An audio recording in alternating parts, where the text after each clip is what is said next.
గుడాకేశ ధ్యానము నేను చేసిన తర్వాత నాకు తెలిసింది ఇది త్రివేణి సంగమము అని. ఎలాగా అంటే గుడాకేశ అన్నది ఒక వెరీ ఎనర్జెటిక్ వర్డ్. అది అర్జునుడికి ఇచ్చిన టైటిల్ శ్రీకృష్ణుల వారు. అంటే ఆ ధ్యానము అంటే ధ్యాన స్థితిలో ఉండడం, ఏ పని చేసినా ధ్యాన స్థితిలో ఉండడము అన్నది.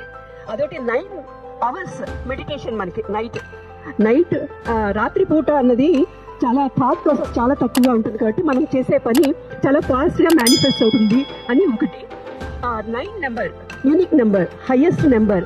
అంటే ఈ గుడాకేశ ధ్యానము అన్నది హైయెస్ట్ స్టేట్ కంటే పరమానందం ఆ స్థితికి తీసుకెళ్ళగలిగే ఈ సాధనని మనం చేస్తున్నాము.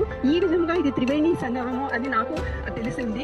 మనము ప్రయాగరాజ్లోని త్రివేణి సంగమంలో మొలకలు వేస్తాం, కానీ అది భౌతిక శరీరానికి కూడినది. అది ఇప్పుడు ఈ సాధన మనకి మన మనస్సుకి, అంటే మనస్సు సంస్కరించబడితే బుద్ధితో ఆత్మని తెలుసుకుంటాము అనే సాధనని మనము ఈ గుడాకేశ